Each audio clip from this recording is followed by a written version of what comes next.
সে যত বড় নামাজি হোক, যত বড় রোজাদার হোক, যতই তাহাজ্জুদ পড়ুক, যতই উমরা করুক, যতই হজ করুক, ইসলামী রাজনীতিকে পছন্দ না করার কারণে সে পাক্কা একটা মুনাফিক। ঠিক না বেঠিক ভাইয়ারা আমার? আল্লাহ বলেন যাদেরকে আমি জমিনের শাসন ক্ষমতা দান করি, ধরেন এই যে বাংলাদেশ একটা দেশ কিনা ভাইয়ারা আমার, আল্লাহ বলেন এই বাংলাদেশের শাসন ক্ষমতা আমি আল্লাহ যাকে দান করি তার চারটা দায়িত্ব। এক নম্বরে নামাজ প্রতিষ্ঠিত করবে, দুই নম্বরে ধনীদের থেকে হিসাব করে যাকাত আদায় করবে, আর এই যাকাত গরিবদের মাঝে বন্টন করবে, তিন নম্বরে সৎ কাজের আদেশ দিবে, চার নম্বরে অসৎ কাজ থেকে নিষেধ করবে। আল্লাহ বলেন এই চারটা দায়িত্ব হলো একজন শাসকের। ঠিক না বেঠিক ভাইয়ারা আমার? তাহলে আয়াত থেকে আপনাদের কাছে একটা বিষয় জানতে চাই, আল্লাহর কোরআনে রাজনীতির কথা আছে নাকি নাই?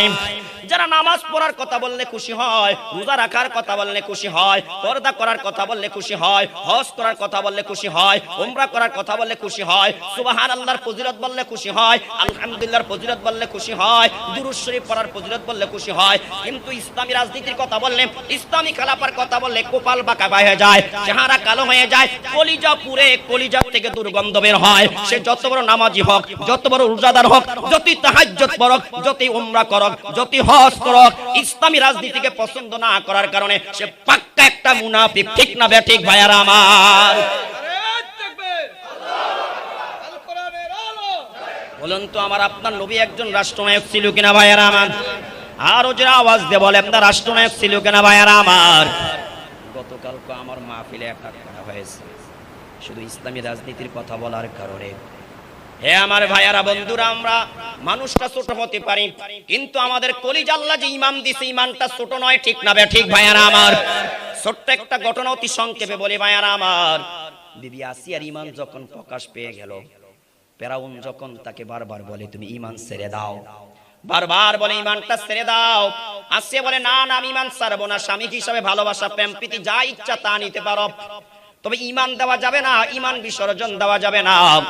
এবার যখন ঈমান দেয় না, হাত কেটে ফেললেন, বাম হাত কেটে ফেললেন, দুটি স্তন কেটে ফেললেন, ডাইন পা শরীর থেকে আলাদা করে ফেললেন, বাম পা শরীর থেকে আলাদা করে ফেললেন, পিঠের মধ্যে পেরেক মারলেন। ও ফিরআউনা দিল্লাহু তাদাসানা কিনাই ভাইয়ারা আমার, তারপর ঈমান ছাড়ে না, ঈমান ছাড়ে না, লজ্জাস্থানের মধ্যে পেরেক পর্যন্ত মারলেন।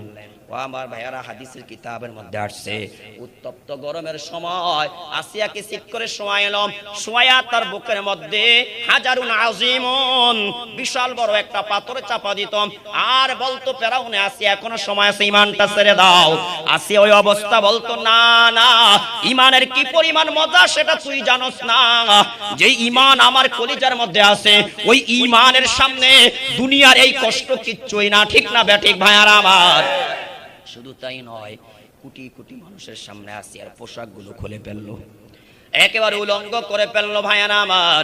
তারপরে বলে আসিয়া এখনো সময় আছে, আমাকে রব মেনে নাও।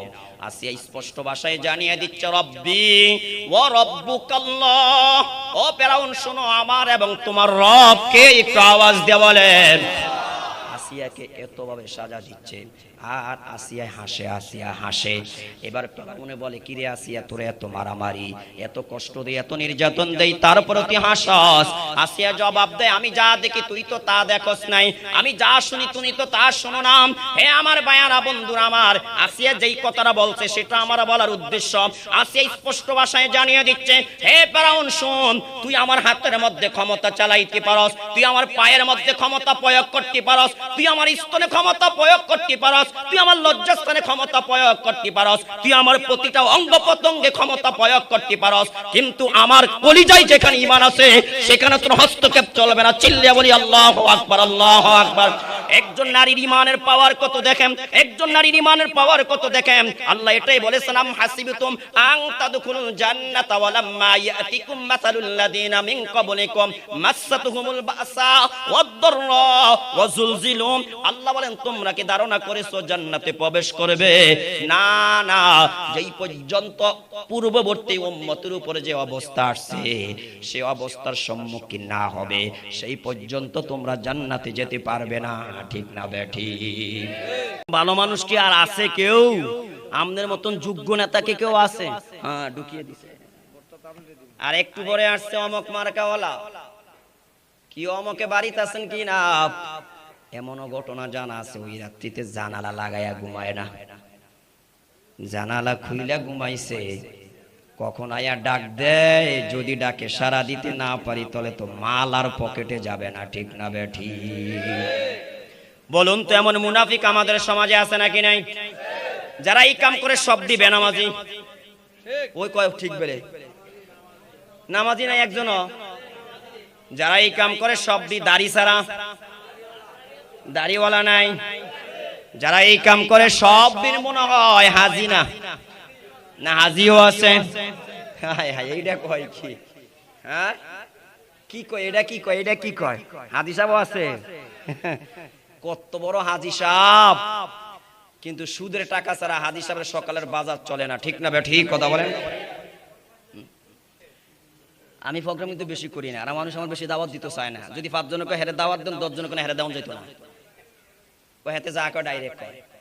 তো নবী কয়ে গেছে ডাইরেক্ট। আর আল্লাহ রূহের জগতে 3টা সমাবেশ করছে। কোন কয়টা? কয়টা? এই কথা কন না, কয়টা? একটা সমস্ত নবী রাসূল ঈমানদার বেঈমান আস্তিক নাস্তিক মুরতাদ যা আছে সবাই এনে করছে। সেটা হলো আলাস্তু বিরাব্বিকুম, সকলে বলছে ক্বালু বালা। আরেকটা সমাবেশ করছে শুধুমাত্র নবীদেরকে নিয়ে। কাদেরকে নিয়ে বলেন? সেই সমাবেশ হইল কি, আমাদের নবী ব্যতীত সব নবীদের থেকে আল্লাহ অঙ্গীকার নিয়েছে, তোমরা যদি দুনিয়াতে যাওয়ার পরে শেষ যুগের নবী মুহাম্মদকে পাও, লাতাং সুরান্না, কি আছে না, যে তোমরা তাকে সাহায্য করবে, এবং ওয়ালা তুমিনুন না, এরকম আয়াতটা, তোমরা তার প্রতি কি আনবে? ঈমান আনবে। এখানে ছোট্ট একটা কথা বুঝেন, আল্লাহও জানে যে আদম নবীর থেকে নিয়ে ঈসা রুহুল্লাহ পর্যন্ত কেউ আমগো নবীর দেখা পাবে, পাইছে? ঈসা নবী আমগো নবীর লোকে দেখা হইছে নাকি? তো দেখা হয় হবে না, এটা আল্লাহ নিশ্চিত জানে। তাহলে কেন নবীদের কাছ থেকে ওয়াদা নিলেন যে শেষ যুগের নবী মুহাম্মদকে পাইলে তাকে সাহায্য করবে, তার প্রতি ঈমান আনবে? মুফাসসিরিনে কেরাম বলে, আল্লাহ রূহের জগতে সমাবেশ কইরা নবীদের কাছ থেকে ওয়াদা নিয়া সেখানেও আমাদের নবীজি শ্রেষ্ঠ নবী সেটা প্রমাণ করে দিচ্ছেন। সেখানে আল্লাহ এটাই প্রমাণ করছেন যে তিনি হইলেন সকল নবীর সেরা নবী, আর এই অঙ্গীকারের মাধ্যমে আমি আল্লাহ তোমাদের সকল নবীকে তার উম্মত বানাইছি। সুবহানাল্লাহ বলবেন না ভাইয়ারা আমার? আরেকটা সমাবেশ করছে শুধু আলেমদেরকে নিয়ে, কথা কয় না। কাদেরকে নিয়ে? এটা তাফসীর ইবনে কাসিরের মধ্যে 3টা কথা বলা হয়েছে। ওয়াইদ আখাযাল্লাহু কিতাবের মধ্যে আয়াত আছে, এই আল্লাহ তাআলা উলামায়ে কেরামদের থেকে একটা অঙ্গীকার নিয়েছেন। কি অঙ্গীকার নিয়েছে জানেন? লাতুবাইয়িনুন্নাহু লিন-নাসি ওয়া লা তাকতুমুনা, তোমরা দুনিয়াতে যাইবা, তোমাদের সিনায় আমি ইলম রাখবো, জাতির সামনে যখন কথা বলবে, কখনো মসজিদের মিম্বার থেকে, কখনো ওয়াজের মঞ্চের থেকে, কখনো ইস্তাই মাহফিলের নামে, কখনো এই নামে সেই নামে কথা বলবে। তবে শুনে রাখো, তোমরা স্পষ্টভাবে আমার কোরআনের সবকিছু মানুষের সামনে বয়ান করে দিবে। ওয়ালা তাকতুমুনা, কোনো কিছু গোপন করতে পারবে।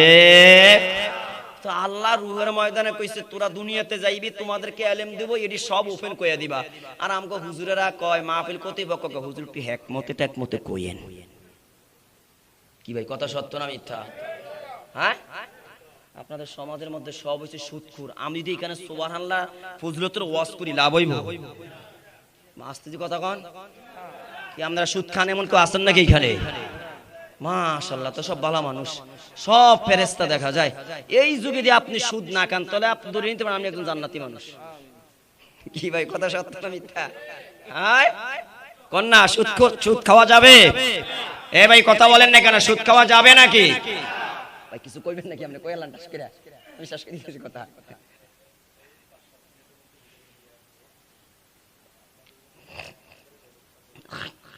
আলহামদুলিল্লাহ কোন না ভাইরা?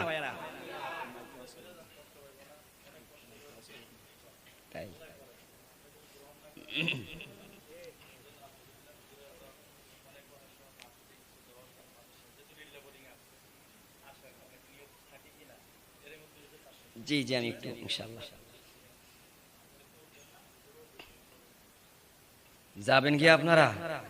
সে কারা কারা যাবেন দুটো হাত তোলেন তো, এখনই দাঁড়িয়ে যান। তো যাইবেন না তো? কেউ যাইবেন না তো ইনশাআল্লাহ? হ্যাঁ, আমি শেষ করে দিচ্ছি, একটু শুনেন, মনোযোগ দিয়ে শুনেন, আমি আমার মূল আলোচনা। তাহলে বলেন, 4 প্রকার বেনামাজির হাসর, 4 প্রকার কাফেরের সাথে। একটু ঠান্ডা মাথায় কথাটা বুঝেন। যারা শাসক হয়ে নামাজ পড়ে না, তার হাসর হবে কার সাথে? ফেরাউনের সাথে। যারা উপদেষ্টা, সরকারের উপদেষ্টা থাকে না, এ ভাই কথা কি বুঝেন না আপনারা? আসলে বুঝেন বুঝেন আমার কথা বুঝেন, সেই কারা কারা বুঝেন দুইটা হাত তুলে দেখান তো। লিল্লাহি তাকবীর, আর একটা আওয়াজ দেন না লিল্লাহি তাকবীর। আটা যোগ হয়েছেন না? যারা সরকারের উপদেষ্টা ফেরাউনের উপদেষ্টা ছিল হামান, বলেন ফেরাউনের উপদেষ্টা কে ছিল? ভাইয়েরা আমার, বন্ধুরা আমার, যারা সরকারের উপদেষ্টা হবে এই মানুষগুলো যদি নামাজ ছেড়ে দেয়, সরকারকে যদি পরামর্শ না দেয় যে আপনি নামাজ রাষ্ট্রীয়ভাবে প্রতিষ্ঠিত করেন, আল্লাহর হাবিব বলেন এই সমস্ত উপদেষ্টাদের হাসর কিয়ামতের ময়দানে ফেরাও হামান নামক কাফেরের সাথে হবে। চিল্লায়া বলি নাউযুবিল্লাহ। এখন অনেকে বলতে পারেন হুজুর আল্লাহ আমাকে বাঁচাইছেন, আমি তো ডক্টর ইউনূস হতে পারি না, আমি তো শেখ হাসিনা হতে পারি না, আমি তো খালেদা জিয়া হতে পারি না, আমি তো ডব্লিউ বুশের জায়গায় যেতে পারি না, তাহলে হুজুর আমি তো বেঁচে গেলাম, তাহলে আমার হাসর কিন্তু ফেরাউনের সাথে হবে না। আবার বলবেন হুজুর আমি তো উপদেষ্টা হতে পারি না, তাহলে আমি বেঁচে গেলাম, আমার হাসর হামানের সাথে হবে না। এবার আসেন যে দুই প্রকার লোক বাকি আছে, একটু মনোযোগ দিয়ে শুনেন। আমার আপনার নবী বলেন যাদের কালনা দন দেওয়ার কারণে, যারা দন পাওয়ার পরে কোটি কোটি টাকার মালিক হওয়ার পরে যারা নামাজ পড়ে না, নামাজের গলায় ছুরি দিয়ে দেয়। হুজুর যদি বলে ভাই নামাজ পড়তে আসেন, আরে হুজুর আজাইরা আছেন তো গজাইরা ফোঁটা মারেন, মসজিদে আজান দেন, পরের ঘরে খানা খান, টের পান না তো কয় দিনে বছর যায়। হ্যাঁ এমন কথা বলেন না, লোক আমাদের সমাজে আছে নাকি নাই ভাইয়ারা আমার? আপনি জানেন হুজুর আমি কত ব্যস্ত, আমি 5টা কারখানার মালিক, আমার কথা কয় না কেন, আমার 15-20টা গাড়ির মালিক, আমার কতগুলা বাড়ি, আমার কতগুলা নারী। এখানে আরেকটা কথা কই ভাইয়ারা আমার, আমার দেশে যাদের টাকার অভাব নাই, পয়সার অভাব নাই, যারা ক্ষমতা আছে, এগো গাড়ির অভাব নাই, নারীর অভাব নাই, কথা ঠিক না বেঠিক? এরা অবৈধভাবে অগণিত অসংখ্য নারীর কাছে যেতে পারে, কিন্তু ওলামায়ে কেরাম যখন শরীয়ত সম্মতভাবে একাধিক বিয়ে করে, আমার দেশের বাটপার সিটার সাংবাদিকেরা সেখানে কাবিন নামা খোঁজে, ঠিক না বেঠিক কথা বলেন? ওই পরিমণির মতো লুচ্চা একটা দেহ ব্যবসায়ী কিছুদিন পর পর সন্তান প্রসব করে সেখানে বাবার নামও জানতে চায় না, এমন কিছু হলুদ মিডিয়া আমাদের দেশে আছে নাকি নাই? কি রাগ করলেন আপনারা? আসলে কথা বাস্তব না অবাস্তব? আমার কথা কয় না কারা, বাস্তব না বাস্তব? নেতা হইতে পারলে, মেম্বার হইতে পারলে, চেয়ারম্যান হতে পারলে, এমপি হতে পারলে, মন্ত্রী হতে পারলে, এই রাত্রিতে কেবিনে, ওই রাত্রিতে হোটেলে, অমুক রাত্রিতে ক্লাবে মদ পান করে আর দেশের সুন্দরী মেয়েদের কিনে নাচানাচি করে রাখতে নেয়। মিথ্যা বলছি মনে হয় আপনারা? মনে হয়। তাই ভাইয়ারা আমার, বন্ধুরা আমার, সাবধান সাবধান। জি তাই ভাইয়ারা আমার, বন্ধুরা আমার, কথা শেষ করে দিচ্ছি, হুজুর চলে আসতেছে। যারা দন পাওয়ার পরে, সম্পদ পাওয়ার পরে যারা নামাজ ছেড়ে দিবে, নবী বলেন তাদের হাসর কিয়ামতের ময়দানে কারুনের সাথে হবে। এখন অনেকে বলবেন হুজুর আমি তো ধনী নয়, আমি একজন গরিব মানুষ। সেটা আমার আপনার নবী জানিয়ে দিচ্ছেন, আমার উম্মতের মধ্যে গরিব যারা, এই গরিব হওয়ার কারণে যদি তারা নামাজ ছেড়ে দেয়, নামাজ আদায় না করে, আল্লাহর হাবিব বলেন কাফেরদের মধ্যে গরিব ছিল উবাই ইবনে খলফ। এই উবাই ইবনে খলফের সাথে তার হাসর হবে। চিল্লায়া বলি নাউযুবিল্লাহ। তাহলে এক নম্বরে শাসকদের হাসর হবে কার সাথে? ফেরাউনের সাথে। উপদেষ্টাদের হাসর হবে কার সাথে? হামানের সাথে। সেটা আমরা না বুঝলেও চলবে ভাইয়ারা আমার। এখানে আমরা যারা বসে আছি, হয় আমি গরিব না হয় ধনী, ঠিক না বেঠিক কথা বলেন? ধনী হওয়ার পরে যারা নামাজ পড়বে না, তার হাসর হবে কারুন নামক ধনীর সাথে। গরিব হওয়ার পরে যে নামাজ পড়বে না, তার হাসর হবে উবাই ইবনে খলফের সাথে। ও আমার ভাইয়ারা, বন্ধুরা আমার, মিশকাতুল মাসাবিহির সরা মিরকাতুল মাফাতিহের মধ্যে লিখেছেন, আর যেই ব্যক্তি ওমান হাফাজ আলাইহা কানা মা'আন নাবিয়্যিনা ওয়াস সিদ্দিকিনা ওয়াস শুহাদাই ওয়াস সালিহিন। আর যেই নেতা, যেই শাসক সরকার হওয়ার পরে নামাজ পড়বে, নামাজ প্রতিষ্ঠিত করবে, তার হাসর নবীদের সাথে হবে। আর যেই উপদেষ্টা হওয়ার পরে নামাজ পড়বে, তার হাসর হবে কার সাথে?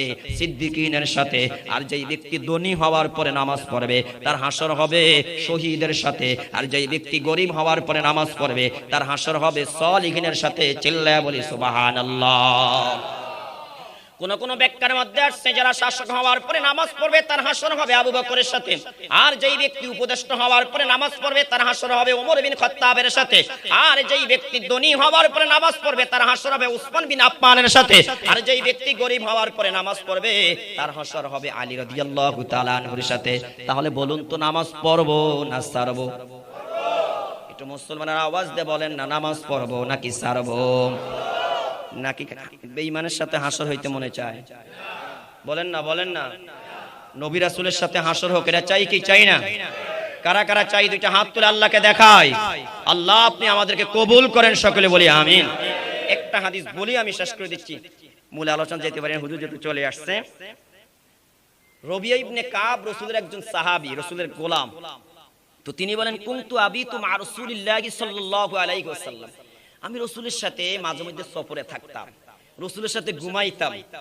ফা আতাইতুহু বিউযুইহি ওয়া হাজাতিহি, তাহাজ্জুদের সময় হলে আমি রাসূলের ওযুর জন্য যা দরকার তা ব্যবস্থা করতাম, মেসওয়াক পানির ব্যবস্থা করতাম। রাসূল আমার একদিন খেদমত দেখে খুশি হয়ে গেল, খুশি হয়ে রাসূল বলেন হে রবিয়া সাল তুতা, তোমার যা মনে চায় তা এখন আমার কাছে চাও, আমি রব্বে কারীমের কাছে দোয়া করব, রব তোমাকে তাই দিয়ে দিবে। সুবহানাল্লাহ বলবেন না? যদি সেখানে আমি হইতাম তো কইলাম মানে হুজুর ঢাকা শহর সবচেয়ে দামি জায়গা যেটা, সেখানে যেন 20 তলা একটা বিল্ডিং করতে পারি, একটু দোয়া করেন। বাস্তবতা এটাই। যেহেতু আমরা হুজুরের একটা ক্ষমতার লেগে, একটা চেয়ারের লেগে এখন এই বুখারী শরীফ পড়ানো ভুলে গেলাম, তিরমিজি শরীফ পড়ানো ভুলে গেলাম, আমি একজন মুহাদ্দিস এটাও ভুলে গেলাম, আমি একজন শাইখুল হাদিস এটাও ভুলে গেলাম। ঠিক না ঠিক কথা বলেন? হে কি কো শুনেন, সে বলে ফাকুলতু আসআলুকা মুরাফাকাতাকা ফিল জান্নাহ। সুবহানাল্লাহ বলেন। নবী আমি আপনার সাথে জান্নাতে থাকতে চাই। আল্লাহু আকবার বলবেন না? দেখছেন চিন্তা কোথায়? হুজুর আমি আপনার সাথে কোথায় থাকতে চাই? আমগো থাকতে মনে চায় না? নবী কয় আওয়া গয়র জালিকা, এই রবিয়া এর যুবক ভাইয়ারা পর্দার আড়ালের মা বোনেরা একটু কথাগুলো মনোযোগ দিয়ে শুনেন। একটা কথা বানানো কথা নয়, বাবার কথা নয়, দাদার কথা নয়, বাবা দাদা কোনো পীরের কিচ্ছা নয়। যারা নামাজ পড়বে না তাদের হাসর হয় ফেরাউনের সাথে হবে, না হয় হামানের সাথে হবে, না হয় কারুনের সাথে হবে, না হয় উবাই ইবনে খলফের সাথে হবে। ও পর্দার আড়ালের মা কথাগুলো মনোযোগ দিয়ে শুনেন। এবার বলবেন হুজুর কার হাসর কার সাথে হবে এটা তো বুঝলাম না। যাদেরকে আল্লাহ দুনিয়ার শাসন ক্ষমতা দান করেছে, শাসন ক্ষমতা পাওয়ার পরে যারা নিজেরা নামাজ পড়ে না, রাষ্ট্রে নামাজের বিধান প্রতিষ্ঠিত করে না, এই সমস্ত শাসকদের হাসর কিয়ামতের ময়দানে ফেরাউন নামক জালিম শাসকের সাথে হবে। চিল্লায়া বলি নাউযুবিল্লাহ। আল্লাহ কোরআন স্পষ্ট ভাষায় জানিয়ে দিচ্ছেন সূরাতুল হজ্জের মধ্যে আল্লাযীনা ইম্মাক্কান্নাহুম ফিল আরদি আকামুস সালাম ওয়া আতাউয যাকাত ওয়া আমারু বিল মা'রুফি ওয়া নাহাউ আনিল মুনকার। আল্লাহ বলেন যাদেরকে আমি জমিনের শাসন ক্ষমতা দান করি, ধরেন এই যে বাংলাদেশ একটা দেশ কিনা ভাইয়ানা আমার, এ আল্লাহ বলেন এই বাংলাদেশের শাসন ক্ষমতা আমি আল্লাহ যাকে দান করি তার চারটা দায়িত্ব। এক নম্বরে নামাজ প্রতিষ্ঠিত করবে, দুই নম্বরে ধনীদের থেকে হিসাব করে যাকাত আদায় করবে, আর এই যাকাত গরিবদের মাঝে বন্টন করবে, তিন নম্বরে সৎ কাজের আদেশ দিবে, চার নম্বরে অসৎ কাজ থেকে নিষেধ করবে। আল্লাহ বলেন এই চারটা দায়িত্ব হলো একজন শাসকের। ঠিক না ঠিক ভাইয়েরা আমার? তাহলে আয়াত থেকে আপনাদের কাছে একটা বিষয় জানতে চাই, আল্লাহর কোরআনে রাজনীতির কথা আছে নাকি নাই?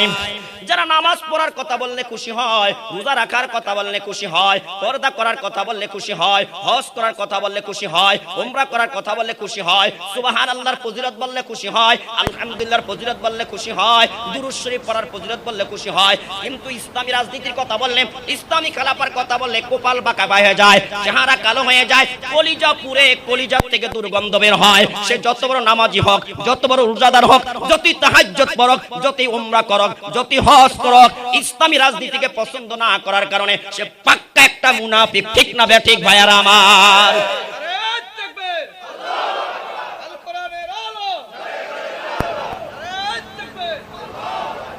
বলুন তো আমার আপনার নবী একজন রাষ্ট্রনায়ক ছিল কিনা ভাইয়ারা আমার? আরো যারা আওয়াজ দিয়ে বলেন না রাষ্ট্রনায়ক ছিল কিনা ভাইয়ারা আমার? গতকাল তো আমার মাহফিলে অ্যাটাক করা হয়েছে শুধু ইসলামী রাজনীতির কথা বলার কারণে। হে আমার ভাইয়ারা বন্ধুরা, আমরা মানুষটা ছোট হতে পারি, কিন্তু আমাদের কলিজা আল্লাহ যে ঈমান দিয়েছে ঈমানটা ছোট নয়। ঠিক না ঠিক ভাইয়ারা আমার? ছোট্ট একটা ঘটনা অতি সংক্ষেপে বলি ভাইয়ারা আমার। বিবি আসিয়ার ঈমান যখন প্রকাশ পেয়ে গেল, ফেরাউন যখন তাকে বারবার বলে তুমি ঈমান ছেড়ে দাও, বারবার বলে ইমানটা ছেড়ে দাও। আসিয়া বলে না না, আমি ইমান ছাড়বো না, স্বামী হিসাবে ভালোবাসা প্রেম প্রীতি যা ইচ্ছা তা নিতে পারো, তবে ইমান দেওয়া যাবে না, ইমান বিসর্জন দেওয়া যাবে না। এবার যখন ইমান দেয় না, হাত কেটে ফেললেন, বাম হাত কেটে ফেললেন, দুটি স্তন কেটে ফেললেন, ডাইন পা শরীর থেকে আলাদা করে ফেললেন, বাম পা শরীর থেকে আলাদা করে ফেললেন, পিঠের মধ্যে পেরেক মারলেন। ও ফিরআউনা দিল্লাহু তাআলা আসনা কি নাই ভাইয়ারা আমার? তারপর ইমান সারে না, ইমান সারে না, লজ্জাস্থানের মধ্যে পেরেক পর্যন্ত মারলেন। ও আমার ভাইয়ারা, হাদিসের কিতাবের মধ্যে আসছে উত্তপ্ত গরমের সময় আসিয়াকে সিট করে শোয়াইলাম, শোয়া তার বুকের মধ্যে হাজারুন আজিমুন, বিশাল বড় একটা পাথর চাপা দিতাম, আর বলতো ফেরাউনে আসিয়া এখনো সময় আছে, ইমানটা ছেড়ে দাও। আসিয়া ওই অবস্থা বলতো না না, ইমানের কি পরিমাণ মজা সেটা তুই জানোস না, যে ইমান আমার কলিজার মধ্যে আছে ওই ইমানের সামনে দুনিয়ার এই কষ্ট কিচ্ছুই না, ঠিক না বেঠিক ভাইয়ারা আমার? শুধু তাই নয়, কোটি কোটি মানুষের সামনে আসিয়ার পোশাকগুলো খুলে ফেললো, একেবারে উলঙ্গ করে ফেললো ভাইয়ারা আমার। তারপরে বলে আসিয়া এখনো সময় আছে, আমাকে রব মেনে নাও। আসিয়া স্পষ্ট ভাষায় জানিয়ে দিচ্ছে রব্বি ওয়া রব্বুকাল্লাহ, ও ফেরাউন শোনো, আমার এবং তোমার রবকে একটু আওয়াজ দিয়ে বলেন। আসিয়াকে এতভাবে সাজা দিচ্ছে, আর আসিয়া হাসে, আসিয়া হাসে। এবার ফেরাউনে বলে, কি রে আসিয়া, তোরে এত মারামারি, এত কষ্ট দেই, এত নির্যাতন দেই, তারপরে তুই হাসস? আসিয়া জবাব দেয়, আমি যা দেখি তুই তো তা দেখস নাই, আমি যা শুনি তুমি তো তা শোনো না। হে আমার ভাইয়ারা, বন্ধুরা আমার, আসিয়া যেই কথাটা বলছে সেটা আমার বলার উদ্দেশ্য। আসিয়া স্পষ্ট ভাষায় জানিয়ে দিচ্ছে, হে ফেরাউন শোন, তুই আমার হাতের মধ্যে ক্ষমতা চালাইতে পারস, তুই আমার পায়ের মধ্যে ক্ষমতা প্রয়োগ করতে পারস, তুই আমার স্তনে ক্ষমতা প্রয়োগ করতে পারস, তুই আমার লজ্জাস্থানে ক্ষমতা প্রয়োগ করতে পারস, তুই আমার প্রতিটা অঙ্গ প্রত্যঙ্গে ক্ষমতা প্রয়োগ করতে পারস, কিন্তু আমার কলিজায় যেখানে ঈমান আছে সেখানে তোর হস্তক্ষেপ চলবে না। চিল্লিয়া বলি আল্লাহু আকবার, আল্লাহু আকবার। একজন নারীর ঈমানের পাওয়ার কত দেখেন, একজন নারীর ঈমানের পাওয়ার কত দেখেন। আল্লাহ এটাই বলেছেন, আম হাসিবতুম আন তাদখুলুল জান্নাতা ওয়া লাম্মা ইয়াতিকুম মাসালুল লাযিনা মিন ক্বাবলিকুম মাসাতুহুমুল বাসা ওয়াদ-দাররা ওয়া যুলজিলু। আল্লাহ বলেন, তোমরা কি ধারণা করেছো জান্নাতে প্রবেশ করবে? না না, যেই পর্যন্ত পূর্ববর্তী উম্মতের উপরে যে অবস্থা আসছে সেই অবস্থার সম্মুখীন না হবে সেই পর্যন্ত তোমরা জান্নাতে যেতে পারবে না, ঠিক না বেঠিক? আসিয়া কি বলছে, তুমি আমার হাতের উপর ক্ষমতা প্রয়োগ করতে পারো, আমার পায়ের মধ্যে ক্ষমতা প্রয়োগ করতে পারো, আমার পুরা দেহের মধ্যে ক্ষমতা প্রয়োগ করতে পারো, কিন্তু ঈমানের মধ্যে ক্ষমতা চালাইতে পারবে না, ঠিক না বেঠিক? তাই ভাইয়ারা আমার, বন্ধুরা আমার, একটাবার চিন্তা করেন যে একজন নারীর ঈমানের পাওয়ার কত, একজন নারী নারী নারী আল্লাহু আকবার। এখানে আর একটু কথা বলি, একটু মনোযোগ দিয়ে শুনেন। ঘটনাটা শুধু শোনার জন্য বলি নাই, ঘটনাটি অন্তরে কান দিয়ে শুনেন প্রিয় ভাইয়ারা আমার, অপর্দার আড়ালের মা বোনেরা, একটু অন্তরে কান দিয়ে ঘটনাটা শুনেন। এই ব্যাপারে দুইটা বর্ণনা আসছেন। যখন আসিয়াকে এইভাবে শাস্তি দেয়, পাশে দিয়ে মুসা আলাইহিস সালাম যায়। আসিয়া ডাক দিয়ে বলে, ওহে আল্লাহর পয়গম্বর মুসা, আপনার রবকে মানার কারণে, আপনার উপর ঈমান আনার কারণে আমার শরীর থেকে পোশাক খুলে ফেললো, আমার দেহের থেকে হাত আলাদা করে ফেললো, পা আলাদা করে ফেললো। এই মুহূর্তে আমি আল্লাহর কাছে কিছু চাই পাইবো কিনা? মুসা আলাইহিস সালাম বললেন, আসিয়া তুমি এই মুহূর্তে আল্লাহর কাছে যা চাইবা তা পাইবা। তখনই আসিয়া দোয়া করেছিলেন, রব্বি বিনিলি ইনদাকা বাইতান ফিল জান্নাহ, আয় রব, তোমার জন্য আমি আমার হাত বিসর্জন দিয়ে দিলাম, তোমার জন্য আমি আমার পা শরীর থেকে আলাদা করে দিলাম, তোমার জন্য আমার পোশাক কেড়ে নিল, তোমার জন্য আমার স্তন শরীর থেকে আলাদা করে ফেললো, তোমার জন্য লজ্জাস্থানে পেরেক মারা হলো, তোমার জন্য আমার বুকের মধ্যে পাথর চাপা দেওয়া হলো, তোমার জন্য আমার পিঠের মধ্যে পেরেক মারা হলো, তোমার জন্য রব আমার প্রতিটা অঙ্গ প্রত্যঙ্গকে টুকরো টুকরো করা হলো। ও রব, আমি তোমার কাছে একটা জান্নাত চাই। সুবহানাল্লাহ। যখন আসিয়া এই দোয়া করলেন, আল্লাহ জিব্রাইলকে বলে, জিব্রাইল যা যা তার জন্য জান্নাতের দরজাটা খুলে দে। আসিয়ার জন্য জান্নাতের 8টা দরজা খুলে দিল। আর আসিয়া দেখতে দেখতে হেসে হেসে দুনিয়ার থেকে বিদায় নিল। চিল্লিয়া বলি সুবহানাল্লাহ। এটার নাম ঈমান, এটার নাম ঈমান ভাইয়ারা আমার, এটার নাম ঈমান। বেলালে হাবশিকে যতই মারে যতই মারে যতই মারে, আপনি তারিখের কিতাবগুলো খুলে দেখেন, উসতুল গাবা আপনি খুলে দেখেন ভাইয়ারা আমার, যতই মারে যতই মারে যতই মারে ততই তার ঈমান বাড়ে। সে আহাদ আহাদ আহাদ বলে, আর উমাইয়া ইবনে খালদ তাকে শুধু মারে, তারে শুধু মারে, তারে শুধু মারে, আর সে কি করে আহাদ আহাদ বলে, আল্লাহু আকবার আল্লাহ। এটার নাম ঈমান। এই ঈমানের মজা, ঈমানের মজা। ও ভাই ঈমানের মজা পাইলাম না, গুনাহ করে মজা পাইলাম। ও ভাই খানার মজা বুঝলাম, ও ভাই সুন্দর পোশাকের মজা বুঝলাম, ও ভাই মিথ্যা কথা বলার মজা বুঝলাম, ঈমানের মজা বুঝি না। ক্বালা রাসূলুল্লাহ সাল্লাল্লাহু আলাইহি ওয়াসাল্লাম, সালাসুম মান কুন্না ফীহি ওয়াজাদা বিহিন্না হালাওয়াতাল ঈমান। হোটেলে যে আপনারা হালুয়া খাননি, তিতা লাগে না মিষ্টি লাগে? আওয়াজ দিয়ে বলেন ভাইয়ারা আমার। এই হালাওয়া, হালাওয়া হুলুয়াতুন থেকে হালুয়া, হালুয়া হালুয়া মানে মিষ্টি।